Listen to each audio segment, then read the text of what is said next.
Bonjour, bienvenue sur Boost Media et aujourd'hui je vous présente le Toyota Grand Highlander.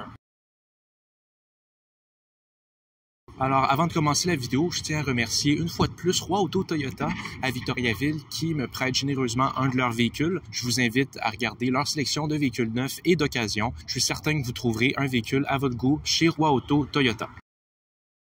Donc, pour l'année 2024, Toyota nous présente son tout nouveau VUS, le Grand Highlander. Et comme son nom l'indique, c'est une version encore plus grande, encore plus démesurée, encore plus spacieuse de son VUS déjà bien établi, le Toyota Highlander. Alors, le Grand Highlander 2024 est disponible en deux déclinaisons principales, soit la version à essence et la version hybride. La version à essence, elle, est seulement offerte sur le modèle XLE et Limited. Alors, la version à essence, qui est seulement disponible sur les modèles XLE et les méthodes, qui valent respectivement environ 50 000 $ et 58 000 $, nous donne un moteur 4 cylindres 2.4 litres turbo. Ensuite, on a la motorisation hybride qui est disponible, elle, sur trois versions, soit XLE Limited, mais aussi le modèle Platinum, laquelle cette voiture est précisément.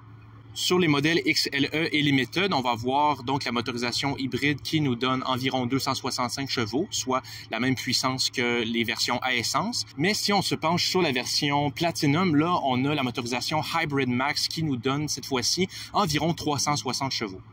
Alors, pour ce qui est de rentrer dans le coffre du Grand Highlander, on pourrait tout simplement appuyer sur le bouton puis ouvrir le haillon comme n'importe qui d'autre, mais ça serait pas assez cool. Pourquoi pas juste passer votre pied en dessous du pare-choc et à l'aide du haillon intelligent, juste ouvrir la porte avec style et élégance et que toutes les pères et mères du stationnement du Walmart disent « lui, je le veux » et que leurs conjoints disent « mais chérie, on a 2 enfants puis une maison à nous, qu'est-ce que tu fais là? » Bien, c'est pas grave, on s'en fout d'eux. Vous avez un haillon intelligent et pas eux.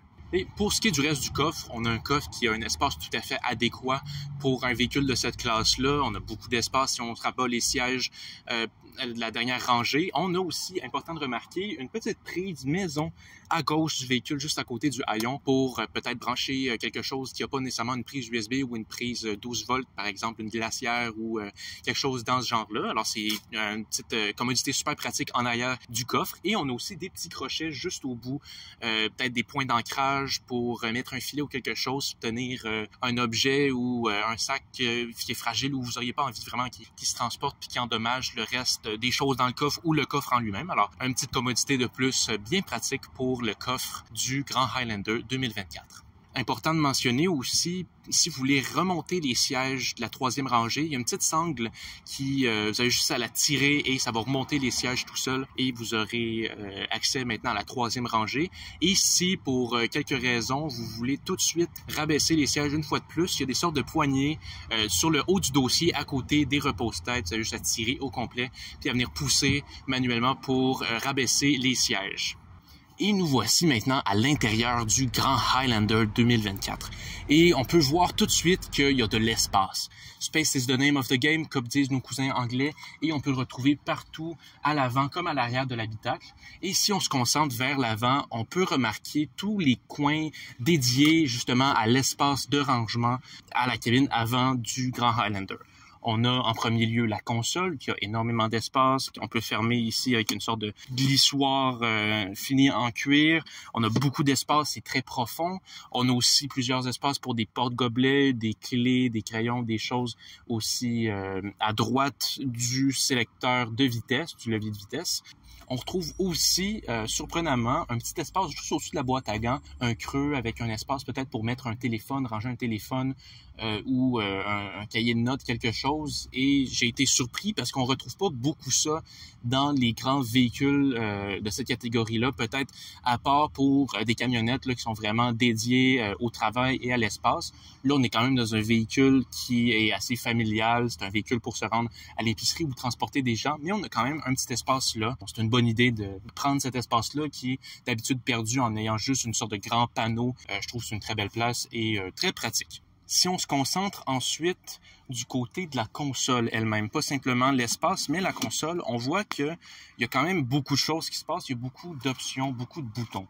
Et ça peut porter un peu à confusion, on peut se demander c'est quoi tous ces boutons-là. Bien, évidemment, en premier, on a le sélecteur de vitesse qui est comme celui du Toyota Crown ou du Toyota Prius, si je me trompe pas. Sélecteur de vitesse très simple, vous avez simplement besoin d'aller à gauche et en bas pour mettre sur Drive et ensuite à gauche en haut pour aller en reverse et un petit bouton sur Park pour mettre la voiture en mode Park. Si on regarde juste en arrière du levier de vitesse du côté de la console et de l'espace de rangement, on a une sorte de petite roulette et cette roulette-là permet de sélectionner 4 modes qui sont disponibles sur le Toyota Grand Highlander. En tout cas, certaines versions, je vais quand même vérifier et vous donner en bas de l'écran quelle version possède quel mode ou si tout est standard avec les différentes versions du Grand Highlander. Mais si on regarde pour le Platinum, on a le mode sable et boue, roche, terre et aussi éco et sport. Alors, 4 modes qui sont disponibles pour adapter votre conduite à ce que vous avez besoin. Encore là, signe d'encore plus de practicalité pour le Grand Highlander 2024. Et si on regarde ensuite en haut de la console, on a un autre espace de rangement, peut-être pour mettre un téléphone ou un cahier, quelque chose, et un chargeur sans fil à droite de cette zone-là pour charger votre téléphone. On a également 2 prises USB-C, une pour charger son téléphone et une pour une prise auxiliaire, mettons pour faire jouer de la musique sur un MP3 ou quelque chose comme ça. Alors, c'est disponible sur le Grand Highlander.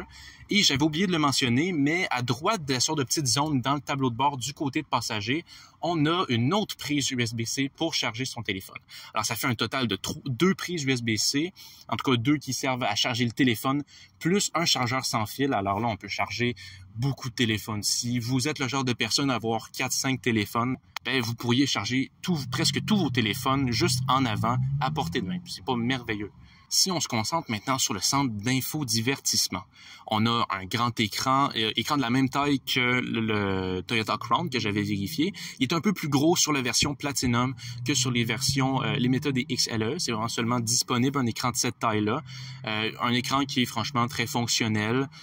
On a toutes les options qu'on cherche. La seule chose qui est peut-être dommage, c'est qu'on peut pas avoir 2 menus en même temps pour la taille de l'écran. On peut pas avoir, mettons, la navigation et la radio à côté. Alors, il faut nécessairement changer de page, quitter la navigation pour ensuite avoir accès à la radio. Ce qui est un peu dommage pour un VUS qui se veut si pratique que ça. Mais quand même, le système est très fonctionnel, fonctionne très bien et est très fonctionnel. J'ai pas grand-chose d'autre à dire de plus que ça. Et ensuite, juste en dessous de l'écran, on a tout ce qui est contrôle du climat. Encore là, très fonctionnel. Là, on a des boutons physiques. Alors, on peut contrôler certaines parties du climat à partir de l'écran, mais on a quand même accès à tous ces contrôles-là avec des boutons physiques, ce que j'aime beaucoup et ce que je trouve très utile parce que des fois, les écrans, c'est pas aussi intuitif. Ça peut être beau, c'est beaucoup plus esthétique d'avoir moins de boutons sur le tableau de bord, mais c'est souvent beaucoup moins pratique. Et ça peut être un peu moins intuitif et plus difficile à utiliser.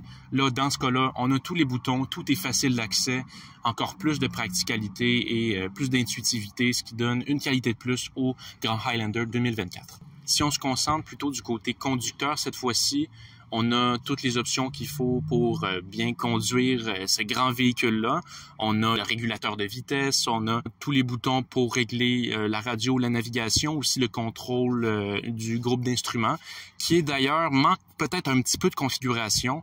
Ça a été bien apprécié de pouvoir avoir la navigation sur l'écran, mais c'est pas disponible sur le Toyota Grand Highlander.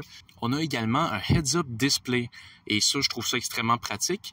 Il n'y a pas énormément d'informations, mais toutes les informations pertinentes pour un heads-up display, soit la limitation de vitesse. Alors, ça va détecter dans quelle zone vous vous trouvez, à quelle est la limite de vitesse. Alors, vous l'avez qui est inscrite et qui s'inscrit en rouge si vous la dépassez. Et vous avez aussi les informations concernant le régulateur de vitesse. Alors, peu d'informations, mais toutes les informations qu'il faut pour avoir un heads-up display fonctionnel et utile. Maintenant, si on passe à l'arrière du véhicule, à la deuxième rangée du Grand Highlander, on peut voir qu'il y a tout autant d'espace qu'en avant. C'est sûr qu'on a moins de contrôle sur la radio et des affaires comme ça qu'en avant, mais on a quand même plusieurs luxes qu'on retrouve rarement dans les deuxièmes rangées de véhicules, c'est-à-dire on a aussi les sièges chauffés et ventilés, comme j'avais expliqué, qui sont seulement disponibles pour le Grand Highlander Platinum. On a le contrôle de la température.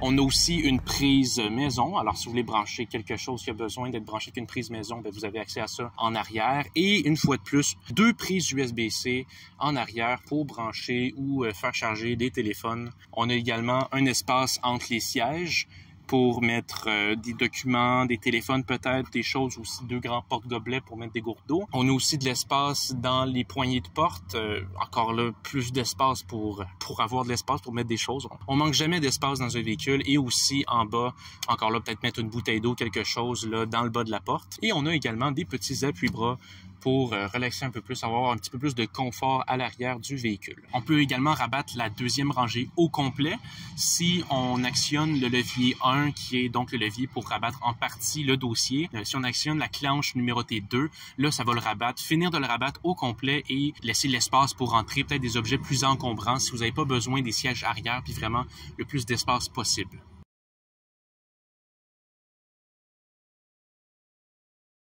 Alors, ça va être la fin pour la revue d'aujourd'hui. J'espère que vous avez aimé la regarder. Comme toujours, n'hésitez pas, si jamais il y a quoi que ce soit que je dis ou que je dis pas, quelque chose sur lequel je passe trop de temps ou dont je parle pas assez, n'hésitez pas à me le dire dans les commentaires. Ça va me faire plaisir de les lire et d'ajuster mon contenu pour la prochaine vidéo. Pour moi, le but, c'est d'avoir le contenu de la meilleure qualité au Québec et c'est pas en faisant tout ce que je veux puis en n'écoutant pas ce que les autres me disent que je serai capable. Alors, je vous demande, je vous implore, dites-moi qu'est-ce qui va pas, puis je saurai comment m'améliorer pour la prochaine fois et avoir quelque chose de plus le fun à regarder pour vous.